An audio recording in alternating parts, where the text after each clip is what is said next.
Ok, écoute. Maintenant, comment tu fais le lien? Dieu est grand. Je sais pas. D'abord, c'est très gentil de me donner la parole. Rav Menachem, c'est plus qu'un travers, c'est un maître depuis toujours. D'accord. Écoute, ça fait très longtemps qu'on se connaît, on est plus ensemble à Yeshiva, mais ça a toujours été la référence. Ouais, Vas-y. Le modèle. Écoute, je sais pas, moi j'ai l'impression que tu as donné quand même une réponse là, avec Rabbi Nachman. Cette idée-là que du Zera, ça lui appartient plus, il est plus maître complètement de... Il a été poga dans le Nefesh, donc même son propre Nefesh, il lui appartient plus. Alors, je sais pas, ce qu'on pourrait faire là maintenant, c'est changer un peu de sujet, ou plutôt d'approche. Ce que je peux essayer de partager peut-être avec vous ce soir, c'est d'arriver de voir si on va sortir un peu du pshat et rentrer un peu plus dans le drash. Il faut savoir que ce sujet de Mishpatim, c'est un sujet qui est tellement profond que le Zohar Kadosh, il consacre un livre entier sur Mishpatim. Et plus que ça, c'est le Hari HaKadosh, il s'est appuyé sur ce Zohar pour expliquer tout ce qu'on appelle la Torah des Gilgulin, donc en fait, de l'histoire des Neshamot. C'est-à-dire que derrière l'histoire du Eved Ivri, du Eved Kenai, Amma Ivriya, tous ces derniers, tous ces cas, en fait, ce qu'on va voir, c'est un symbole de ce qui se passe au niveau des Neshamot. Donc, il y a quelque chose de très très profond qui est au-delà, si vous voulez, des halachot, des avadim, comme dans toute chose d'ailleurs, dans toute la Torah entière. Chaque chose, c'est un monde derrière. J'imagine si vous étudiez un peu l'Ikutei Moharan avec Rav Menachem, vous voyez comment Rabbi Nachman est capable de prendre un point et une halakha, et derrière, on voit qu'il y a un olam, encore plus dans l'Ikutei Halachot, où tout le Shulchan Aruch, en réalité, c'est une porte d'entrée aussi pour une dimension de la Neshama. Alors cette dimension de la Neshama, ici, le Zohar, il explique, il pose une question, il dit, Birklal, la première phrase, elle ne va pas. Kitikne Eved Ivri, Sheshanim Ya'avod, Ubashvi Yetzel Peshonam, etc. Mais qu'est-ce qui a marqué juste avant? Vele Amishpatim, Asher Tassim Lifnehem. C'est qui parle à qui? Vele Amishpatim, Asher Tassim Lifnehem, qui tikne. Pourquoi qui tikne? Lorsque tu vas acquérir, qui a parlé? C'est Hachem qui a parlé à Moshe ici. Il a dit Vele Amishpatim, Asher Tassim Lifnehem, que tu vas mettre devant eux. Et quand tu vas acquérir un esclave, lorsqu'ils vont acquérir un esclave, il fallait dire. D'accord? Lifnehem, Hachem, il parle, il est en train de transmettre une halakha à Moshe Rabbeinu. Et après, il parle à la deuxième personne du singulier. À quel écart que le Zohar, il dit, en réalité, ce qui tikne Eved Ivri, ça s'adresse effectivement à Moshe Rabbeinu. C'est Moshe Rabbeinu lorsque tu vas acquérir un Eved Ivri. Alors là, on ne comprend plus rien du tout, parce que Moshe Rabbeinu, il va acquérir qu'est-ce qu'il va faire? Il va prendre un esclave. Alors, en réalité, ici, c'est la porte ouverte là, de ce Zohar très très très long, et de tous les commentaires après qui ont été faits dans d'autres Sfarim. C'est qu'en fait, ici, on parle de Neshamot, et Moshe Rabbeinu, il va avoir quelque chose à faire avec toutes ces Neshamot. Quand on dit qu'il est comparé à un berger, et qui s'occupe des Neshamot, qui fait paître les Neshamot, en fait, c'est quoi? De quoi on parle? Alors, qu'est-ce que ça veut dire ce kinyan? Alors, il y a un concept qui a été développé dans la Chassidut et dans la Kabbalah, c'est qu'il y a plusieurs niveaux de Neshamot. Il y a plusieurs mondes, on sait qu'il y a plusieurs olamot, et il y a plusieurs degrés de Neshama. Alors, il y a ce qu'on appelle Zera Adam et ce qu'on appelle Zera Behema. C'est quoi Zera Adam et Zera Behema? Ça s'explique par rapport à la connaissance qu'on peut avoir d'Hachem. Neshama, Nous sommes des Neshamot, on est des êtres. Et on a un certain rapport avec Akadosh Baruch Hu. Alors là, il y a plusieurs types de Neshamot. Il y a des Neshamot qui ont une conscience, une perception, un date d'Hachem qui est direct. Ils perçoivent, ils voient Hachem dans la réalité, comme tu peux voir la réalité Gashmi autour de toi. C'est-à-dire que tu peux avoir une perception du divin qui est directe. Ou bien, et c'est la plupart des gens, probablement nous, on a conscience qu'Hachem existe, on sait qu'il est là. À la limite, c'est logique. De même que c'est logique, par exemple, que la Neshama, on sait qu'il y a une Neshama même si on ne la voit pas. Comment on sait qu'il y a une Neshama quand on ne la voit pas? Parce que le matin, quand on se réveille, à nouveau on revit, à nouveau on sent qu'on a une âme qui est là, parce que sinon on ne pourrait pas parler, on ne pourrait pas penser, on ne pourrait rien faire. D'accord? Donc, mais pourtant on ne voit pas la Neshama. Alors maintenant, à Kadosh Baruch Hu, c'est la même chose. Il y a des gens qui perçoivent directement cette lumière de Dieu, et tu as des gens qui ne le perçoivent pas directement, mais ils savent qu'il existe. C'est ça qu'on appelle Zera Adam et Zera Behema. Zera Behema, c'est pas qu'on est des Behemoth, Shalom, mais ça veut dire qu'on n'a pas une perception directe de la divinité, de Elokut dans le monde. Alors que certaines Neshamot, comme la Neshama de Moshe Rabbeinu, on voit lui, c'était le niveau le plus élevé, il parlait directement avec Hachem. Eux, ces Neshamot-là, elles ont une perception divine, ou du divin, qui est en permanence. Alors, dans la Kabbalah, ça s'appelle, ces grandes Neshamot-là, on les appelle les Neshamot d'Atsilut, et qui correspond à ce niveau qu'on appelle Adam, Zera Adam. Alors que les autres Neshamot, c'est celles qui viennent des mondes d'en dessous, de Olam Abriya, même d'en dessous encore. Ça s'appelle Zera Behema, on appelle ça comme ça. Ouais. Pourquoi? Bon, parce que la Behema, elle ne peut pas percevoir directement non plus. Alors, il ne faut pas se déprimer, au contraire, ça va être tout notre travail à nous, mais il y a ici quelque chose que Moshe Rabbeinu il doit faire, ou les grands tzadikim qui sont là, qui nous amènent la Torah, hein. On parle de la Torah de Moshe. La Torah ne serait pas venue dans ce monde si on n'avait pas eu quelqu'un qui avait été mamshir cette Torah, qui est Moshe Rabbeinu. En fait, c'est pour nous faire grandir, pour nous amener aussi cette dimension, nous faire passer de la dimension de Behema à la dimension de Adam. C'est-à-dire que bien que notre Neshama n'est pas capable de voir Dieu directement, au fur et à mesure qu'on étudie, qu'on apprend, qu'on s'attache à cette lumière, finalement, hein, peu à peu, hein, c'est comme si notre date, on grandit dans le date.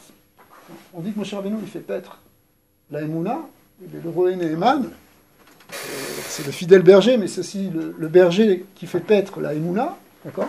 Et d'un autre côté, il nous donne le date aussi. La Bechina de Moshe Rabbeinu, c'est qu'il est dans ce niveau de date. Lui, c'est la connaissance. Cette connaissance, il la partage avec nous. C'est ça le kinyan qu'il fait ici, c'est-à-dire qu'il nous fait monter dans ce date. Ouais. Alors, d'un autre côté, hein, le Zohar Akadosh, il donne aussi, sur ces Neshamot, il explique qu'il y a 3 niveaux. Il y a le niveau de Eved Ivri, qui correspond à ce qu'on appelle Neshama de Asiya.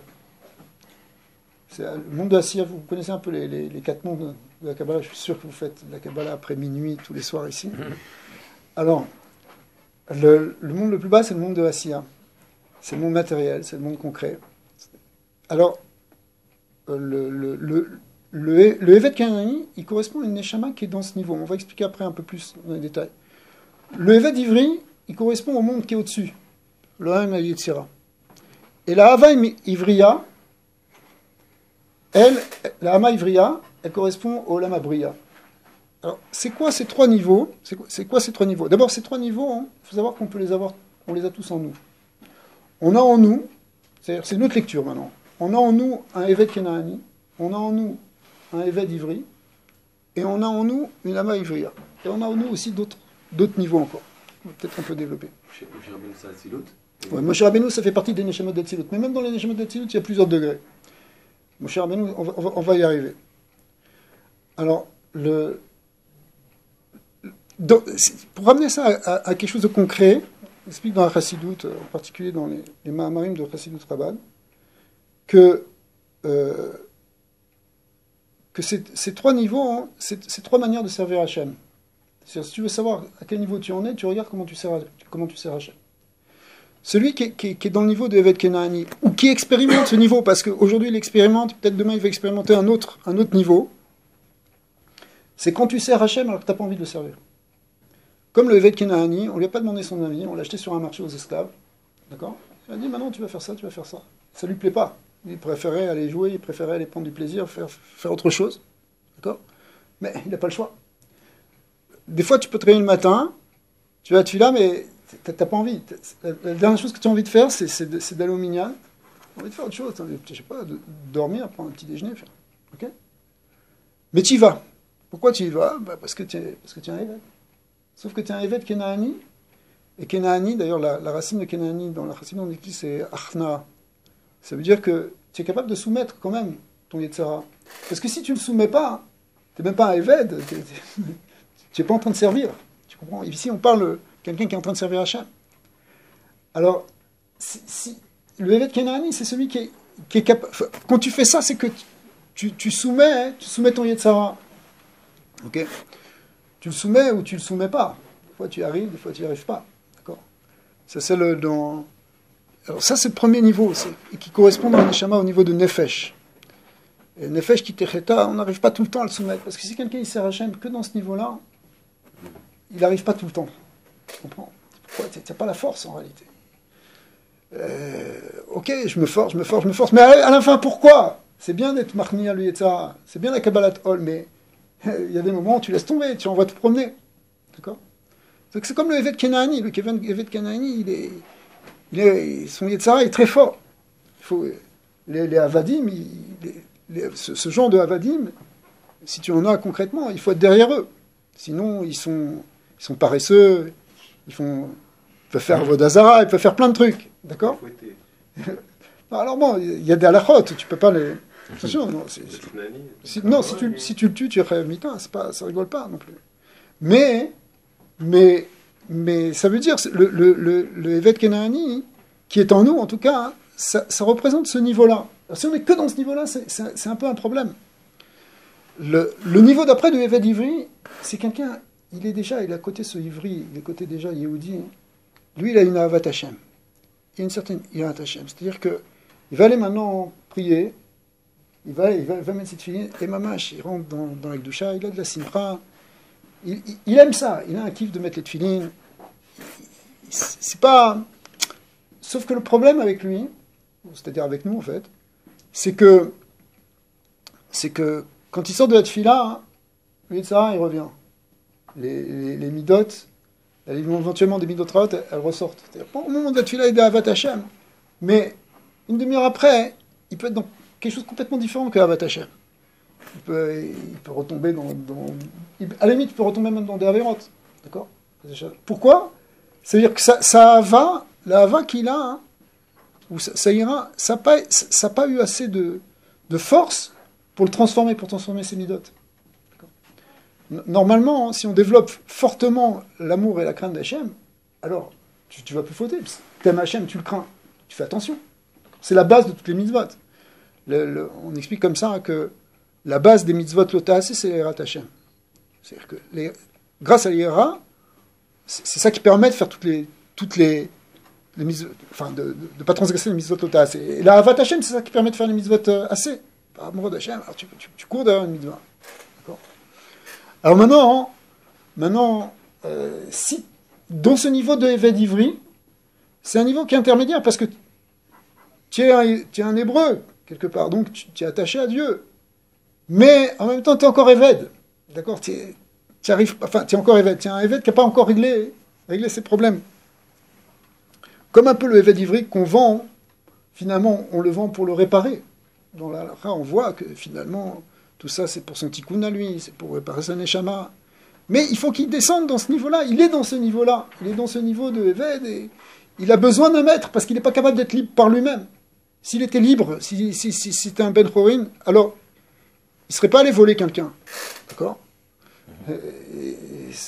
Il n'a pas contrôlé son Yetzara. Tu ne contrôles pas ton Yetzara, on va le contrôler pour toi. Tu vas avoir un maître sur toi. D'accord?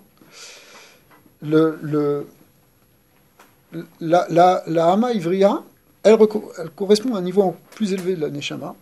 Ouais. En fait, c'est Nefesh, Ruach, Neshama, c'est 3 niveaux. Qui correspond à Neshama, où elle développe suffisamment de Ahavat Hashem et de Yirat Hashem pour que, c'est pas simplement au moment de la Tfila qu'elle est dans cet amour, dans cette vécoute avec Hashem, c'est qu'elle arrive à être aussi même dans le reste de la journée. Théoriquement, ce que le Baal HaTanya explique, c'est qu'on devrait tous être capables d'arriver à ce niveau-là. Et c'est même pas difficile, il explique que c'est Karov, mais c'est le niveau qu'on appelle dans la Chassidut Rabbah, je partage avec vous, peut-être que ça va vous aider, ce qu'on appelle le Benoni. Je ne sais pas si vous avez déjà entendu ce concept-là de Benoni, qui s'appuie sur la notion enfin, ce qui est marqué dans la Gemara, qu'il y a les tzadikim, les rechaim et les Benonim. En réalité, la Gemara distingue même 5 niveaux. Il y a tzadik vetov lo, tzadik veralo, Benoni. Je fais dans l'ordre du haut vers le bas. Tzadik vetov lo, tzadik veralo, le Benoni, le racha vetov lo et le racha veralo. Alors, en fait, même à Pirachidut, les 2 premiers niveaux qu'on a mentionnés, c'est des niveaux le premier, c'est racha veralo, ensuite, c'est racha vetov lo. D'accord. Alors, c'est racha vetov lo. C'est racha vetov lo, ça veut dire que c'est un racha parce que, quand on dit racha, attention, il faut enlever maintenant le côté péjoratif ou négatif de la chose. C'est-à-dire c'est quelqu'un qui ne contrôle pas ses midot. C'est quelqu'un qui ne contrôle pas son yetzara. Au moment où il ne le contrôle pas, au moment où il a une marshava, un dibour ou un masera, il est appelé racha. Maintenant, tov lo, pourquoi il a... Baal HaTanya explique qu'ici, il faut comprendre, tov, ça veut dire qu'il a du tov en lui. Et il y a un tov qui est kafouf, c'est pour ça que ce tov, de temps en temps, il peut se libérer, tu vois, par exemple, il va prier, il est content d'aller prier, là, son tov, il sort. C'est pas que c'est un racha gamour, d'accord? Le racha gamour, il s'en fiche complètement, il va pas à la choule. Lui, il aime prier, il aime les mitzvot, il aime faire Shabbat. Le problème, c'est que, tac, de temps en temps, il ressort. Pourquoi il ressort? Pourquoi son Yetzara ressort? Il va retomber dans une Avera ou dans un truc? C'est parce que, en fait, son Chelek Tov, il n'est pas assez grand pour dominer son Chelek Ra. D'accord? Mais, parce que le Tov et le Ra, ils s'affrontent au niveau du lève. On a les 2 tendances. On a Yetzara Tov, Yetzara Ra. D'accord? Alors, tant que le Yetzara, il est encore capable de soumettre le Yetzara Tov, même si le Yetzara Tov, il peut s'exprimer même pas mal de temps dans la journée. Ou en tout cas au moment où il est en train d'étudier, par exemple. D'accord? Mais le Yetzara, il reprend le dessus après. Alors que dans le Benoni, celui qui est au cran d'au-dessus, là, celui qu'on a appelé la Hama Ivriya, lui, le Yetzara Tov, il arrive tout le temps à bloquer le Yetzara. C'est-à-dire que même s'il a stam une pensée d'Avera qui commence à monter, il dit stop, non, ça c'est pas pour moi. D'accord? Ça, ce niveau-là, c'est ce que la Torah nous demande d'atteindre, en fait. Elle nous demande d'arriver à un point où le Yetzara, il ne nous domine plus. Il est encore là, il a encore une force, mais tu ne le laisses pas rentrer. D'accord? Ça, c'est ce niveau de Olam Abriya, là, dans la Kabbalah, ou de Neshama, parce qu'il y a Nefesh ou Neshama. Nefesh qui techeta. Quand on a quelqu'un, il a simplement une Bechina de Nefesh, correspond au Goulim. Ouais. Il a... Alors, ces 3 niveaux, ils correspondent à Nefesh, Ruach, Neshama. C'est quoi Nefesh, Ruach, Neshama? Très bien, on avait parlé de ça une fois, mais le niveau de Nefesh, quand quelqu'un il a déjà un niveau de Nefesh, on parle de niveau de Nefesh de Gdusha, hein, on parle ici de l'âme divine, on ne parle pas de l'âme animale. L'âme animale, elle est derrière, d'accord? Mais c'est justement... alors, ce niveau de Nefesh, quelqu'un qui a que un niveau de Nefesh, dans ce niveau-là, il fait des mitzvot. Le Nefesh, c'est la vitalité qui nous permet de faire des mitzvot. Mais ça ne suffit pas. Si quelqu'un n'étudie pas la Torah, hein, il a que Nefesh, c'est pratiquement sûr que Yetzara, il va l'emporter. D'accord? Pourquoi? Parce que tu as besoin d'avoir un rouar. Le rouar, il y a Nefesh, rouar, Neshama. Le rouar, tu l'obtiens par l'étude. Mais on voit que le niveau du rouar, ça ne suffit pas non plus. C'est ça, toute l'idée du Tanya, elle est basée là-dessus. C'est-à-dire que si tu n'as que Nefesh et rouar, si tu n'as que les mitzvot et l'étude, ben à la limite, tu as tout là maintenant. Qu'est-ce que tu veux de mieux? Tu étudies la Torah et tu fais des mitzvot. Ouais. Mais tu vois, regarde, je sais pas, il- vous êtes des Barourim, certains, etc. Vous connaissez.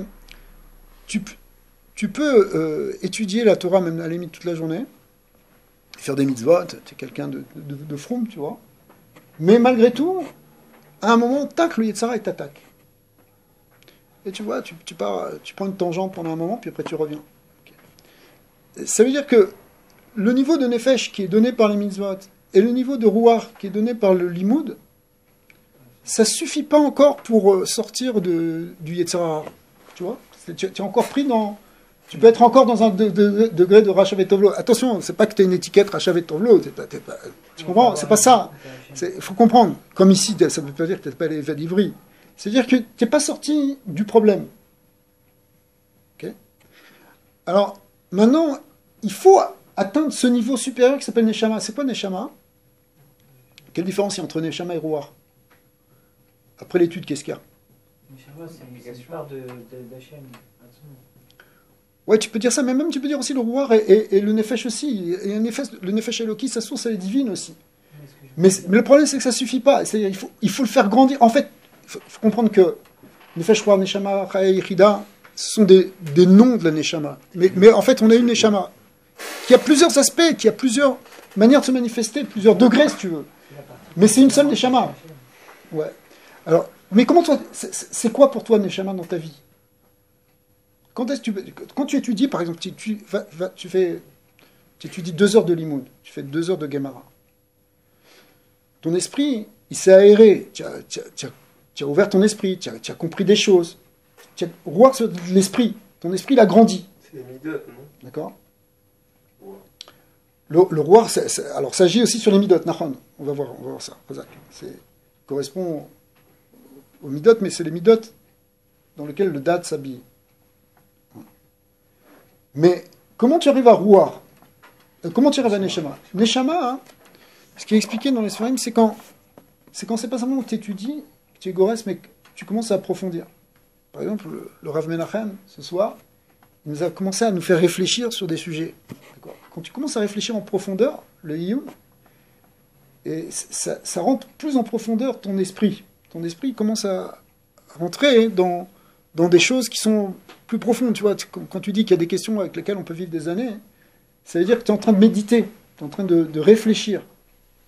Tu médites.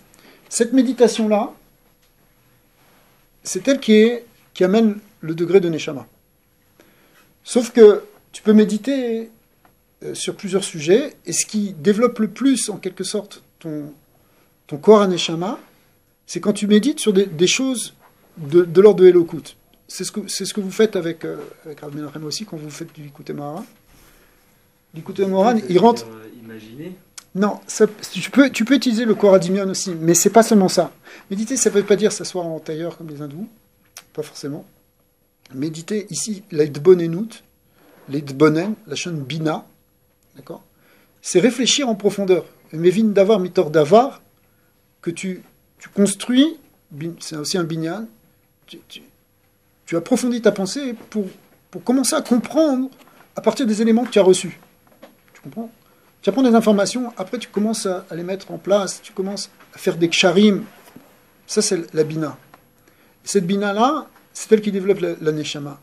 Likutei Moharan, c'est le pire, le plus grand, pas le pire, au sens négatif, le plus grand exemple de ça, c'est que Rabbeinu, il va te prendre un sujet, il va te dire, mais ça c'est un kéché avec ça, et ça c'est la même bechina que ça, bechina de ça, bechina de ça.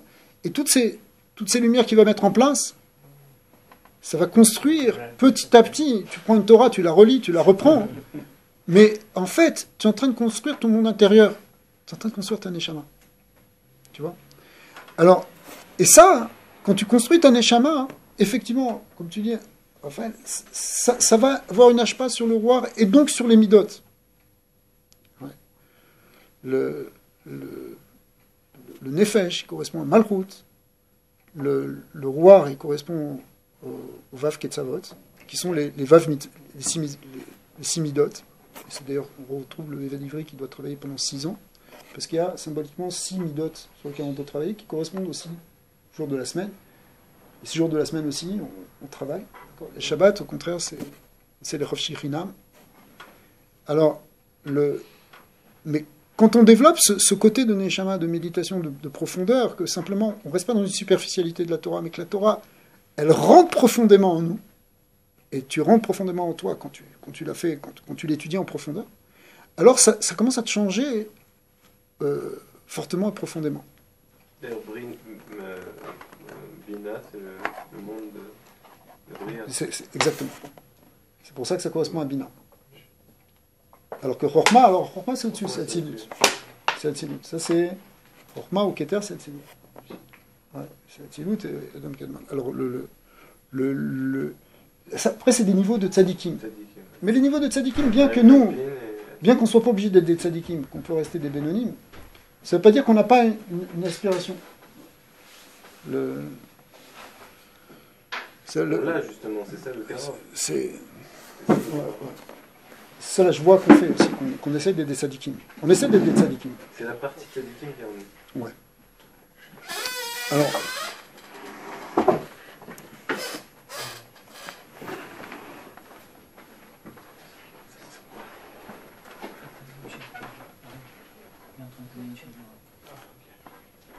En faisant tout ça, en développant cette neshama, cette neshama, ce nefesh, ce roi, ces aspects qui sont en nous, donc à la fois avec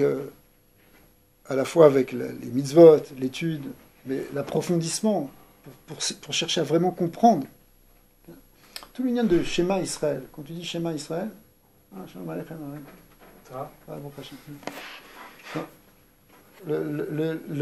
tu dis Shema Israël, Shema ça veut pas dire simplement écoute, ça veut dire comprendre. C'est pour ça que comprendre quoi? Comprendre que Hachem il est un, l'écoute d'Hachem. D'accord? Hachem ou Elohim, Hachem Echad, Hachem Elokeinu, Hachem ou Elohim, c'est la même chose. Comprendre ce Yichud d'Hachem, ça demande justement une shmiya, c'est-à-dire pas simplement d'entendre au sens écouter, mais de comprendre. C'est comprendre Israël. Donc, il y a une avoda à faire sur la compréhension d'Hachem. C'est pas simplement une compréhension d'une suga, d'une suga dans la Gemara ou d'une halacha. Il y a une mitzvah ici de connaître et de comprendre le Yichud d'Hachem. C'est de connaître Dieu. Ouais. C'est ça qui va réellement développer le corps de la Neshama. C'est cette compréhension, cette connaissance que tu vas développer d'Hachem. C'est pour ça que le union de Bonenout, de méditer, en particulier, on peut méditer pendant la tfila ou avant la tfila, ça va donner un kohar plus grand à tout notre Neshama pour pouvoir ensuite affronter dans la journée le Yetzara. Si tu as prié vraiment avec une kavana Atsuma pendant le matin, et pour avoir cette grande kavana, en réalité c'est parce que tu as attaché ta pensée à Dieu. Le problème c'est que tu arrives pour prier. Okay. Mais tu as plein d'histoires dans ta tête, tu as plein de choses qui te perturbent, tu penses à ci, tu penses à ça. Tu n'arrives pas à connecter avec Hachem. Okay. Alors comment tu fais? Étudie quelque chose de profond qui te parle de Dieu. D'accord. Faites à 6h du matin du Likutei Moharan. Après ça, votre fila, c'est plus la même. Amen. Je suis certain. S'il y a des gens du Canada qui veulent nous aider à compléter le minyan, on est d'accord. Hein. Ok. Avec plaisir, on pourrait faire ensemble. Tu as parlé. Alors,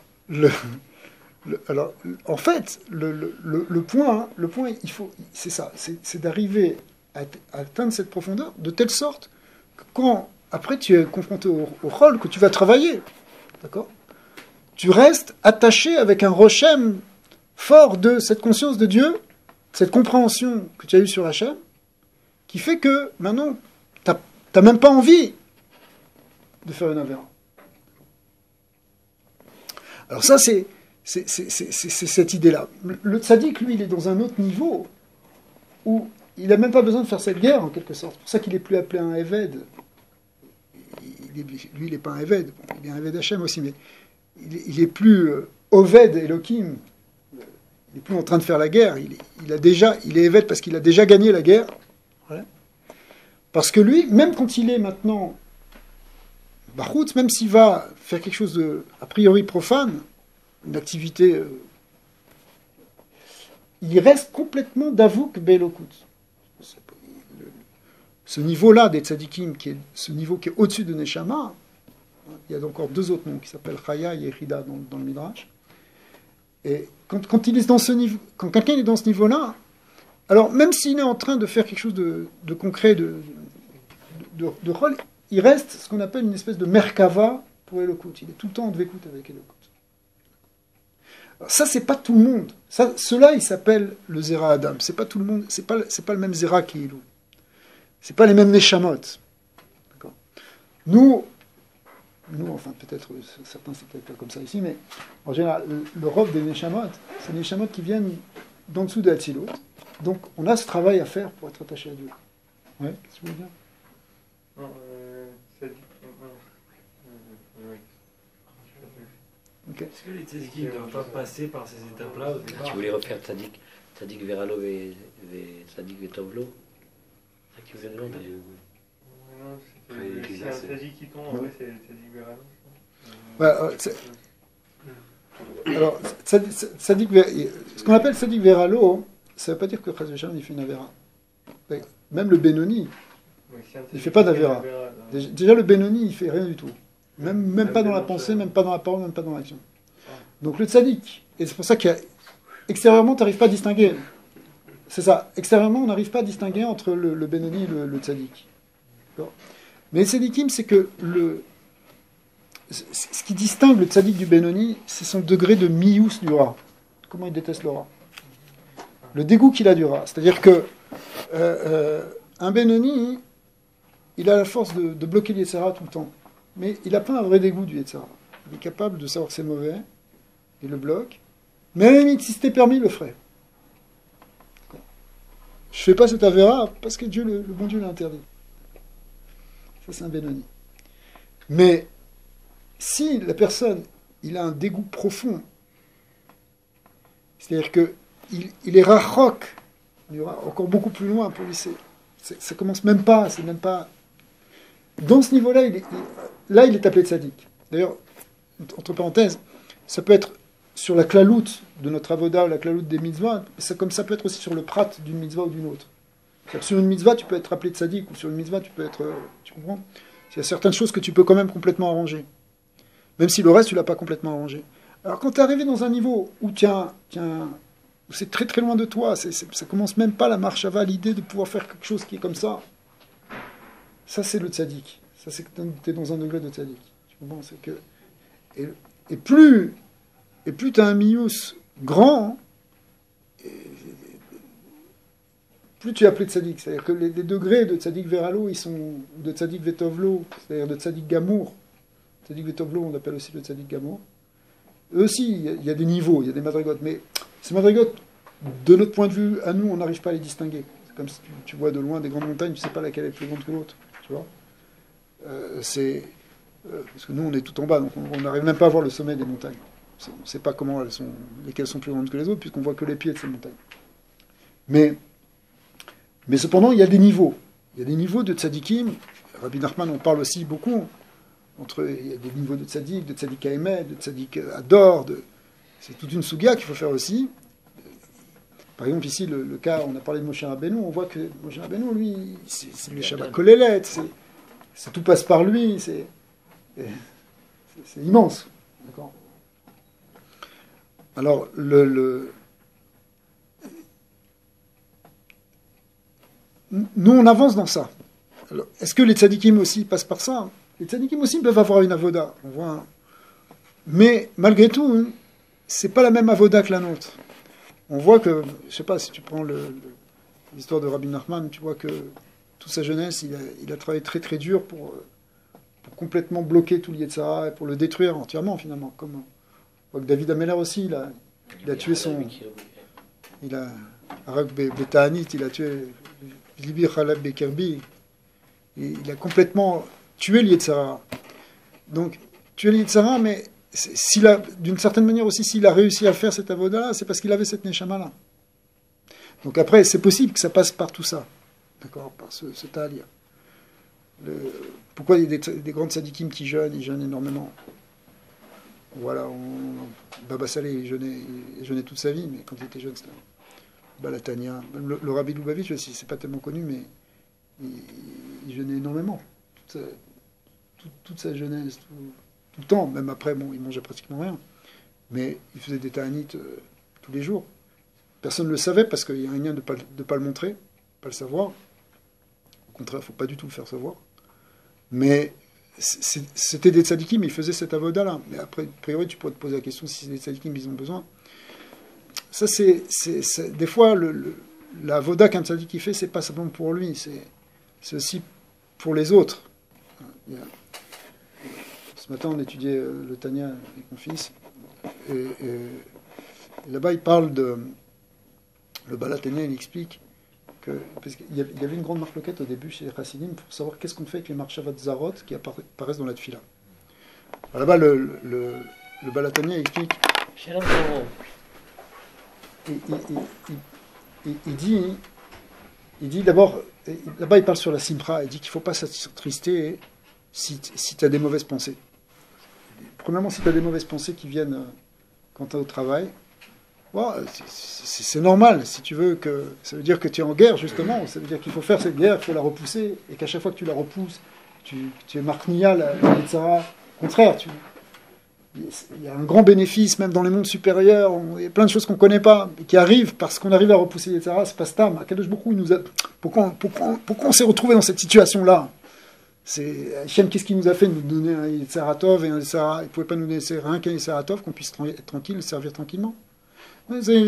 Parce que c'est comme ça qu'en fait, en repoussant l'Yetzarara qui est en nous, on repousse la force négative qu'il y a dans le monde, on transforme l'univers, on enlève l'écran qui bloque la lumière de Dieu. On peut, finalement, toute cette avoda qu'on a fait pendant toutes ces centaines d'années, elle prépare le monde qui va se révéler après Mashiach, après Triatametim. C'est-à-dire qu'on est en train de faire un travail là-haut. En même temps, on t'a fait descendre dans un degré où il y a un super Yetzara, mais que tu arrives à le dominer. En réalité, tu fais des tikkunim énormes. Donc, sois pas triste.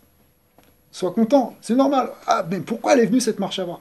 Ah, maintenant, tu peux te dire, mais d'accord, ça va quand je suis au travail, mais quand je suis dans la tfila, au moins laisse-moi prier. D'accord? Alors là aussi, il faut surtout pas te déprimer. Il faut pas tomber dans la tristesse. Parce que si on avait deux neshamot, si on avait une seule neshama, alors on pourrait dire, ok, c'est déprimant, je suis un gars mauvais, j'ai des mauvaises pensées.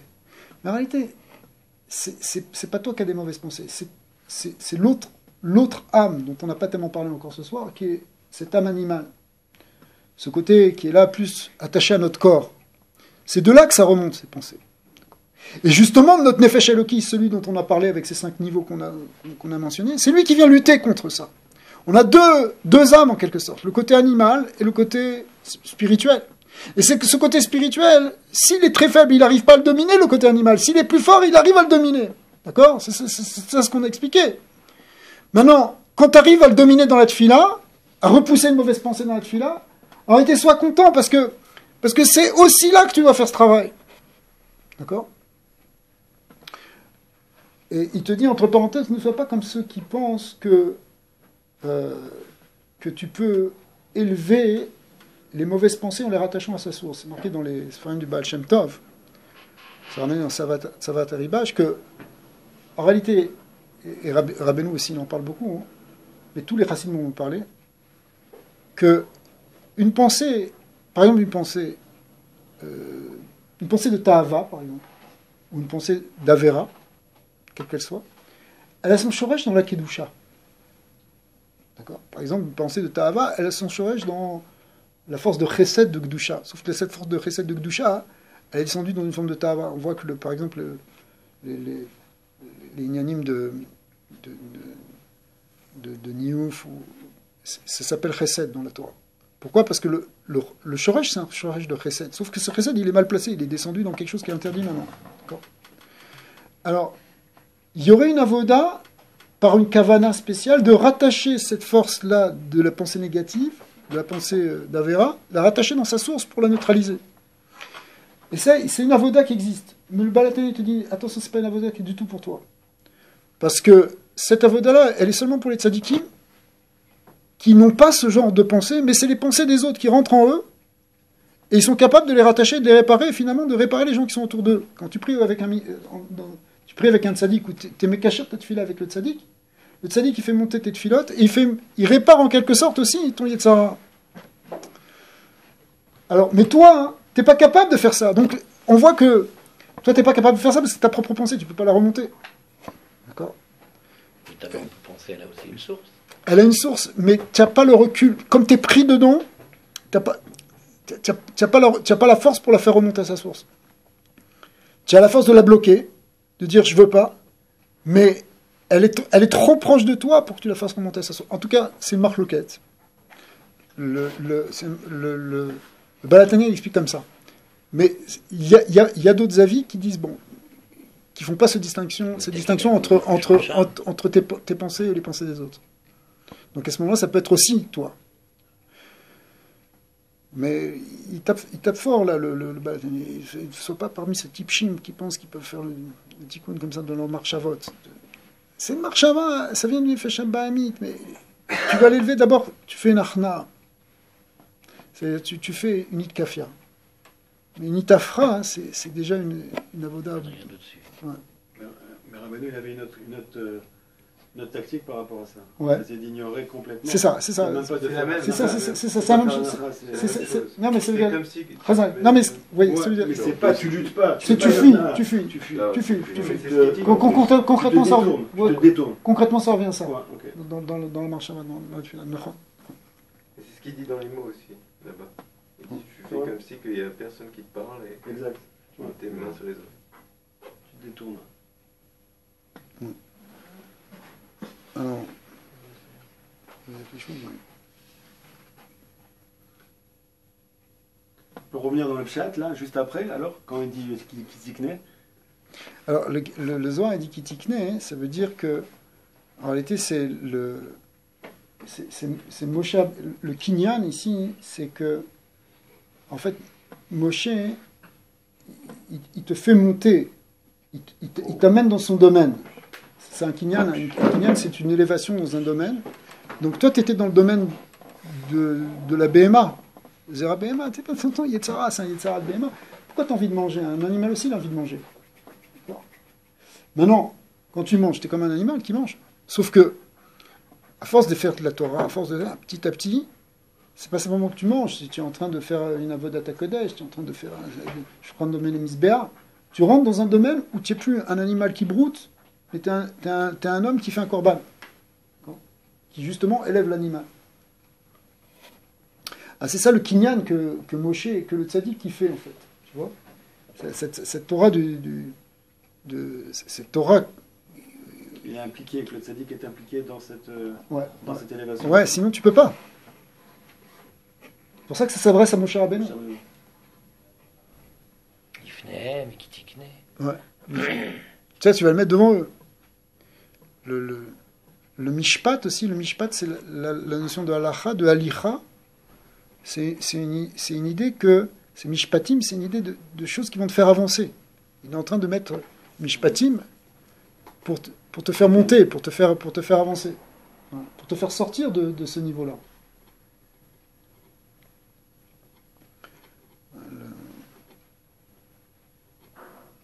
Ouais, c'est le...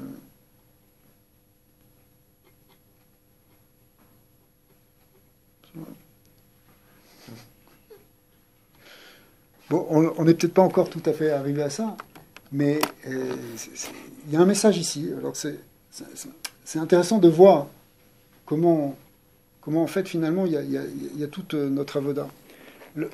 En réalité, même le Evet Kenaani, ça peut être une grande réussite. On va expliquer pourquoi.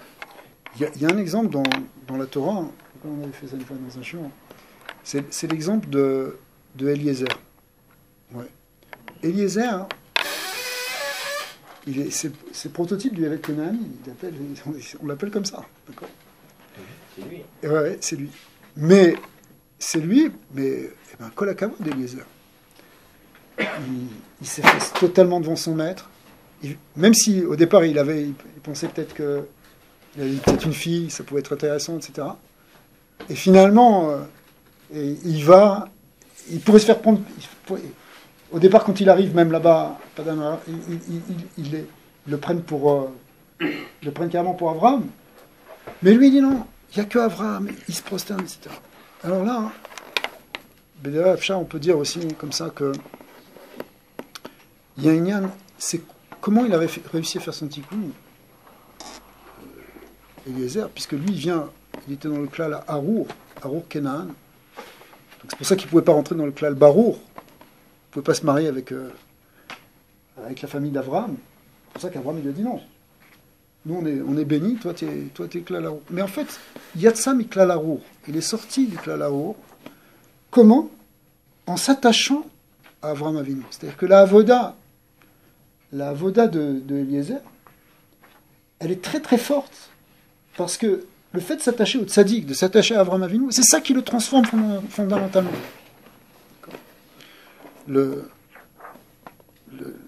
C'est d'ailleurs le problème de Eretz Kenaan, d'Eretz Israël. C'est que le problème qu'on a avec les Arabes, c'est que le jour où les Arabes ils vont vouloir devenir nos avadim, et c'est pas négatif. Et c'est pour ça que c'est une petite parenthèse politique. Mais c'est pas l'histoire de deux États ou quoi, parce qu'ils ont rien à voir. Eux, ils sont dans un État de Kenaan. Ishmaël, c'est la même chose. C'est Amim Adomim Lachamor, c'est Ishmaël et Kenaan. D'accord. Mais Dafka, ici en Eretz Israël, ils sont pires que partout. Ouais. C'est seulement s'ils arrivent à se soumettre à Israël qui se réparent eux-mêmes, qui sortent de la klala qui a été donnée à l'époque de Noah sur Kenaan. Ils sortent du klala Arour. Regarde, je vais te dire, regarde, être un évêque, c'est pas quelque chose de négatif. Si tu deviens, imagine que tu deviens le chamash de Baba Salé. Ouais, c'est toi qui lui portes ses babouches et qui lui amène sa serviette. Et sa maria. Et sa maria. Imagine, est-ce que tu fais quelque chose qui est dégradant? Non seulement tu fais pas quelque chose de dégradant parce que tu t'occupes du tzaddik, mais en plus de ça, c'est ça qui répare réellement ta neshama. Là, tu enlèves ton Yetzarara. Là, le côté Kenan, le côté le plus bas, tu arrives à le dominer parce que tu es attaché. Quelqu'un qui est extraordinaire. Kim le Yiraoto, les Gabé Moshe, c'était Davar Zutrata. Hachem, il nous demande qu'une chose, de le craindre. Quoi? De le craindre, c'est si facile que ça? Oui, pour Moshe, c'était facile. Oui, d'accord, pour Moshe et pour toi. Pour nous, on n'est pas Moshe Rabbeinu.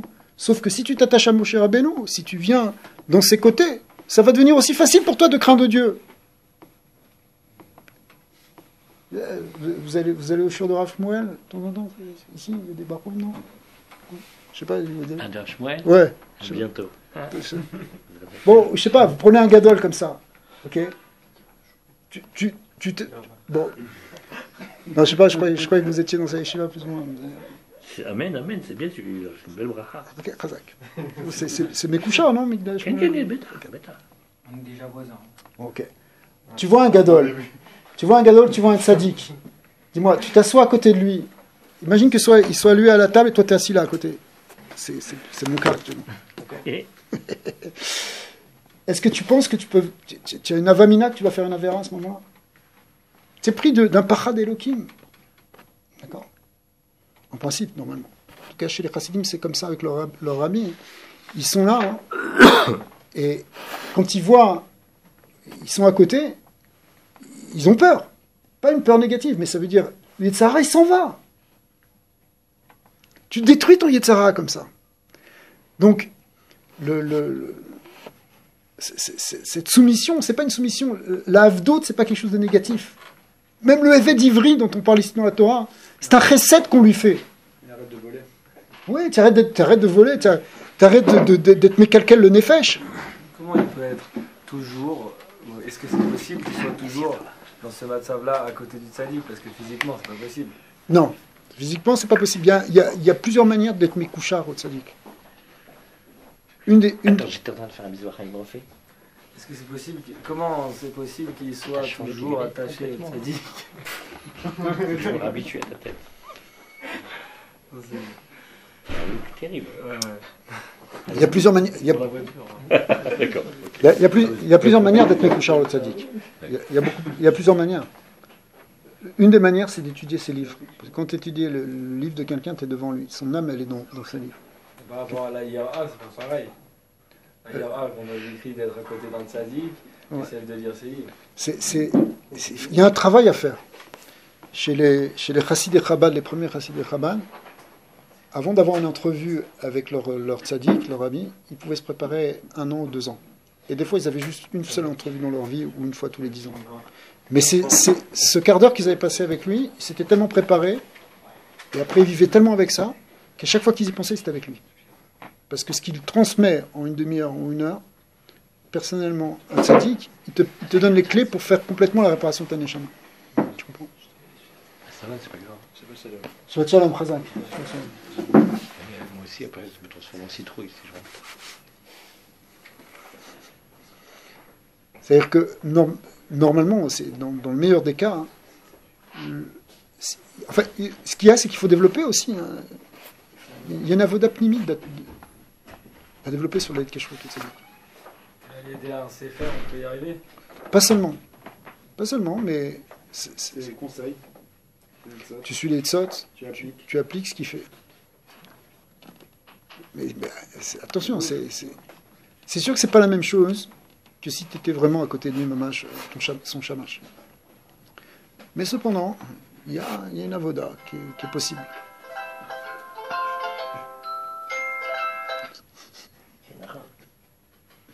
Il y a une raison aussi pourquoi des fois on est en situation, on est devant le maître et des fois on n'est pas. C'est aussi une raison. Ouais. Mais il y a peut-être un inyan que... Raquel Tapourim qui dit le Balatania. Comment il a consommé, comment il a consolé les élèves qui avaient perdu un grand maître. Ouais, Il a dit que maintenant, vous allez apprendre de lui d'une autre manière, mais qui est plus forte. Parce que quand vous étiez près de lui, vous pouvez accéder à seulement ce que vous pouvez accéder de lui. Maintenant, il vous enseigne d'en haut, d'une manière où il nourrit le Shoresh la Neshama, c'est autre chose. Parce que dans la question, il y a comme ça. Est-ce que ça crée une peine? Parce que quand tu vois le Veyu Enecha, Morecha, tu vois ton maître. Il est beau ce pasouk. Et si quelqu'un il a un maître qui est plus là, quoi, il a perdu, il a faux. Alors, lui, son maître, le rapport qu'il a avec son maître, c'est comme ça. Soit il va se souvenir de ce qu'il a connu, soit il va être proche de ceux qui l'ont connu, soit il va entendre. Il y a plusieurs manières de s'attacher. Il y a aussi Nashgacha, pourquoi et pourquoi des fois on a la chance d'avoir un maître pendant des années, et après Hachem il enlève. Ou alors on fréquente un maître quand on était bête. Et après, quand on devient intelligent, on n'est plus à côté de lui. Et on entend les phrases qu'il disait au film. C'est pareil. C'est la même question que s'il est devant ou s'il n'est pas devant nos yeux. C'est les yeux du Sechel, c'est les yeux de Neshama aussi. Il ne faut pas que cette question, elle empêche. Parce que ça, c'est une vague à passer. Celle-là, elle est très forte comme question. Si on développe le fait qu'il n'y a pas comme le rapport est direct et visuel, etc., c'est très bien pour celui qui a. Pas au Hachem, mais s'il n'a pas. Alors il y a aussi Nashgacha, pourquoi il n'a pas? Lui, il a. Hachem, il s'occupe. Il peut même aller plus loin encore. Okay. C'est ce qu'on dit. Parce que le Tanya ramène le Zohar qui dit que. Là, je t'ai coupé. Ah non, pas du tout. Il dit que une fois que la Neshama elle est plus dans le gouffre, la Neshama du Tzaddik elle est plus dans le gouffre, au contraire, elle peut être pour elle encore beaucoup plus, parce qu'elle est même plus limitée.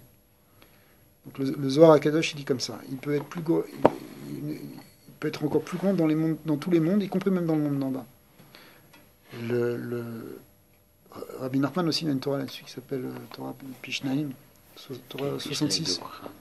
On explique que c'est plus fort si tu étais là au moment de la pticha du tzaddik, mais en réalité même, malgré tout, si on s'attache à lui, on peut recevoir encore plus après son décès. D'accord. Donc au contraire, parce que le côté corporel, le côté physique, il donne une présence à un neshama où tu peux le voir, mais tu le vois extérieurement quelque part. Alors que quand il n'y a plus le gouffre, c'est pas que la neshama elle n'est pas là, parce que la neshama elle est là. Elle était déjà là avant. Tania explique que c'est avant, même avant, quand il était dans son gouffre, c'est pas le côté corporel qui le nourrissait, c'est pas les sandwichs qui mangeait, c'est pas ça. C'était la Emouna, lui, c'est quoi? Tzadik Bemunato Yichye. Il se nourrit de Torah, il se nourrit de Emouna, il se nourrit de Tfila, il se nourrit de Hava Veira. Donc, puisque c'est quelque chose, c'était déjà quelque chose de Rouhani avant, on le voyait dans une enveloppe corporelle, mais en réalité, il n'était pas corporel. C'était juste une apparence, une enveloppe. Comme maintenant, il n'a plus l'enveloppe, mais sa chayout, c'est la même. Et au contraire, elle est même plus tenue par ça. Bon, ça, on rentre dans des sujets très très profonds de la Emouna, justement, qu'est-ce que c'est le Neshama Le lien continue. Quand on écoute aussi les histoires, regarde, on est à la yeshiva. Alors on est à la yeshiva, tu apprends Rabbi Akiva Eger, tu apprends Reb Chaim. Rabbi Akiva Eger, pour un bachor moyen, c'est une déprime. On ne comprend pas la kushia. Celui qui te donne le shiur, il dit qu'il ne comprend pas la kushia. Et de toute façon, il n'y a pas la réponse. Et il t'explique que de toute façon, il n'y a pas la réponse. Tu dis, vraiment, c'est quelqu'un d'autre. Et on te dit, Rabbi Akiva Eger. Mais si tu apprends que Rabbi Akiva Eger, quand sa femme elle est partie, il dit, qu'est-ce qu'il peut savoir parmi les êtres de chair et de sang les nombreuses discussions qu'on avait sur la Emouna, sur plus tard que Hatzot. Et il donnait 36 shiur par jour. Chaque jour, il faisait 20 minutes, 36 il donnait. Et il y avait des élèves différents, et il parlait très vite, et il notait, et après, ils avaient une semaine de travail. Et il raconte qu'il avait le temps, la nuit, pour parler avec sa femme. Et il regrette les belles discussions qu'il avait avec elle. La prochaine fois que tu vois un Rabbi Akiva Eger, tu vois comme un être humain. Attends, bien, on fait bien. Alors c'est quoi la question? Pareil, tu fais un Reb Chaim, il a l'air un dur à cuire. Très peu sont ceux qui comprennent. Mais si tu apprends des histoires sur sa vie, que dans sa maison, il avait fait une fenêtre spéciale derrière la maison. Toutes les filles mères, elles venaient déposer les bébés. Et il les gardait jusqu'à ce qu'il les marie. Et une fois, ils ont raconté. C'est Rav Bronstein qui m'a raconté ça il y a 2 jours. Rav Bronstein. C'est lui, chez qui on a étudié avec Rabbi Daniel. Et filles mères, ça veut dire les filles qui sont tombées enceintes toutes seules. Donc elles vont jeter les enfants. Il avait fait dans sa maison une fenêtre pour qu'elle dépose les bébés. Mais pas de s'occuper d'eux un mois, jusqu'à ce qu'il les marie. Et une fois, ils sont venus, ils lui ont dit, écoute, la mère, on ne veut pas dire le métier qu'elle fait. Alors il a pris le bébé tout de suite, il a fait, il faut lui donner plus d'argent. Parce que la pauvre, si elle fait ça, c'est qu'elle a besoin de plus d'argent. Alors il a fait une autre quête pour... c'est le même qui écrit ces Hidushim.